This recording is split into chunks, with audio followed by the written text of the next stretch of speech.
somebody who's never been involved in tech and who has just been an artist, it's really difficult to bring yourself to a point to, take a deep dive into the blockchain, understand the tech behind it.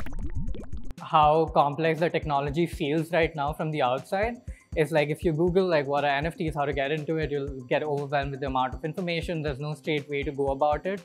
And like, people like me or like the kind of communities that I'm in, they're trying to like reduce that barrier, make it easier for people to understand the technology. As I said, like I was having a little hard time talking about like how to explain it to a 10-year-old. And I think that's what we need to address. So I think the biggest barrier of entry is which blockchain to start with, because different blockchains offer different services.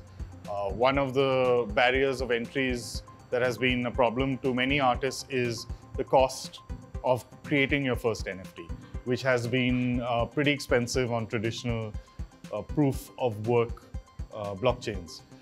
But now that we have proof of stake blockchains like Tezos, the barrier of entry is negligible, which has allowed a lot of art and culture from the global south to start appearing in the NFT scene. There's a lot of money to be made here. There's a lot of influx of cash, and that usually brings in bad players who are looking to take some of that from you. So you need to educate yourself on how the wallets operate, what you're doing when you're signing something, what is it that's happening.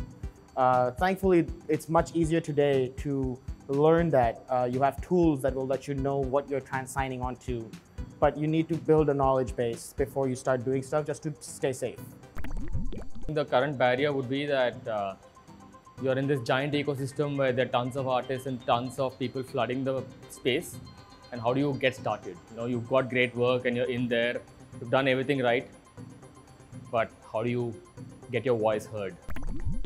The market moves in certain cycles. There's sometimes the bull market, the bear market. You have to really keep yourself motivated to stay in the game and not give up. If you're seeing a period of no sales and stuff, that's one thing as an artist you might really struggle with.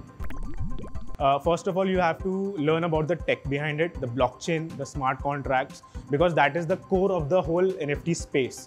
Art comes much later.